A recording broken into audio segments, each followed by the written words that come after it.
Welcome to Lessons Across Species.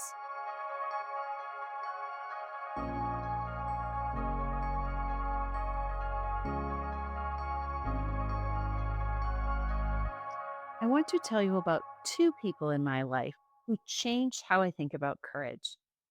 One of them is not actually a person, it's a cat. His name is Woodrow Wilson, and I call him Woody. He's an orange and white boy of unusual size and unusual character.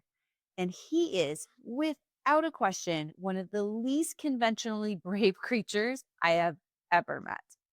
He rarely meows, he never hisses, he does not bite. If anyone besides our immediate family walks into the house, he disappears. If guests stay for several days, there is a very good chance they will leave never knowing we have a cat. A sneeze, a single sneeze, sends him to his lair.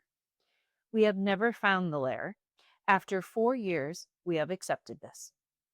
For almost 2 years, Woody would not jump onto a particular chair and then onto the kitchen counter. And yes, my cats are allowed on a designated kitchen counter, and I'm proud of that. I watched him work up to that jump for months. He would approach the chair and leave, come back again and leave again, stretch his front paws up onto it and just stand there, thinking, going nowhere. If we encouraged him loudly, he would vanish. Then he would try again the next day. One day, he jumped. We cheered. He ran. But he had done it. And somewhere inside that ridiculous, wonderful cat, he knew it. Even now, at 4 years old, Woody aborts the mission about 25% of the time, runs toward the chair with full confidence, and then just doesn't. His courage is not permanent. It shifts depending on the day, the situation, and whether dehydrated salmon treats are involved. Bring the salmon treats and a stranger into the same room and watch what wins. The stranger wins every time. Watching him made me think differently about courage. I grew up introverted. My mother's genetics were stronger than my father's in that department. My father could have comfortably had a conversation with the Queen of England, a stranger on the street, and everyone in between, probably in the same afternoon. My mother was quiet. She only said what needed to be said. She worked hard and provided for her two daughters without much fanfare. She would speak up when something mattered, but in social situations, she mostly listened. And sometimes, on the drive home, she would give my sister and me an earful about everything she wished she had said. I understood that instinct completely. I inherited most of it. When I was 5, there was a boy in my kindergarten class named Chad. That's me. That's Chad.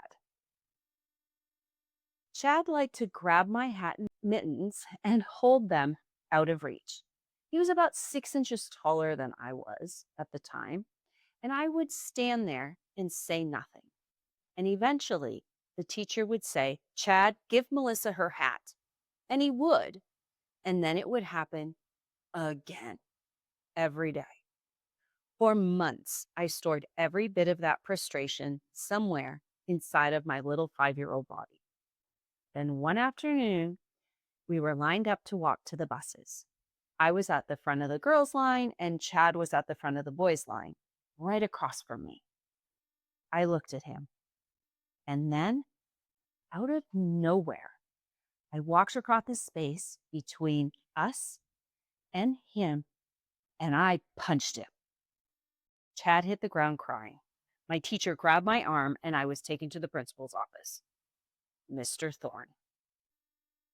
That was genuinely his name. My mother was called. She drove 35 minutes into town, which she did not love doing. And when she arrived, it was not pretty. "Melissa Lynn Magnuson, what did you do?" I said nothing. We sat down with Mr. Thorne. He asked why I had done it. I was still quiet. My mother looked at me. "Mr. Thorne asked you a question. Answer it." So I did. "He deserved it." Silence, shock. And then my mother slowly turned herself away from me and Mr. Thorne. I assumed for the next 10 years that she had turned away because she was furious. I was wrong. She had turned away because she was laughing. When I found out more than a decade later, I did not fully understand it at first. But the more I thought about it, the more I understood. Not that she found the punch funny, but that a quiet little girl who had said nothing for months had finally looked an adult of authority directly in the eye and said, he deserved it. No apology, no explanation, just the verdict. She had wanted to ask why Chad deserved it. She told me that later. She had genuinely wanted to know, but she didn't ask. It was not appropriate, she said, for a woman to question the head of the school. He was in charge. I had done something wrong. I needed to accept the consequences. She had a question worth asking. She just could not find enough courage in that moment to ask it. I spent years doing the same thing, just more quietly. When I did not understand something in a meeting or a lecture or a case discussion, I wouldn't ask. I would sit with the question, take it home, and look it up myself, alone, because I did not want to look stupid. I did not want to ask the wrong question in front of the right people. It took me longer than I would like to admit to figure out that this stupid question is rarely stupid. It is usually the question everyone else in the room also has and is also too afraid to ask. The person who asks it out loud is not the least informed person in the room. They are often the most honest one. That is the pattern I see in Woody. Courage is not something you either have or you do not. It is a threshold. It builds, it retreats. It depends on the day, the stakes, the salmon treats, and whether there are strangers in the room. We call animals scaredy cats, nervous dogs, timid creatures, as if fear is their whole identity. But those labels make us miss what is actually happening. Woody did not need me to lift him onto that chair to prove it was safe. He needed enough uneventful approaches to decide for himself. When we cheered too loudly, he ran. He needed room, not encouragement. And when he finally jumped on his own terms, on his own timeline, he knew something he could not have known any other way. He did it himself. People are not terribly different.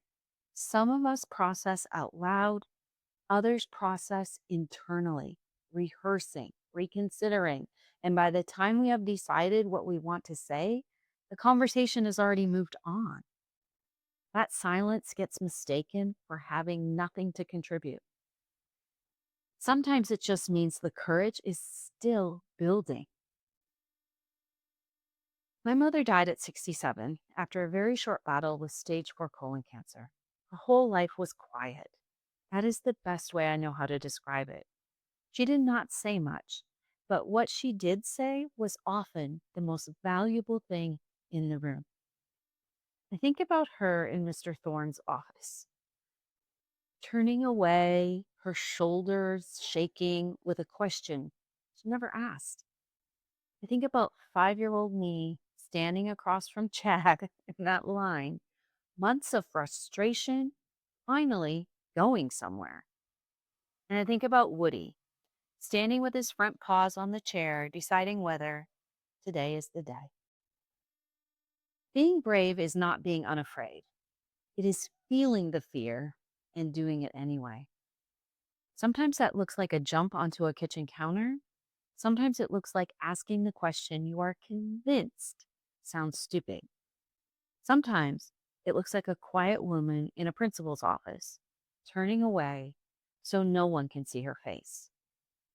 Courage does not always announce itself. Sometimes it just shows up, does the thing, and leaves before anyone notices. Ask the question, say the thing, make the jump, Chad, never touch my hat again.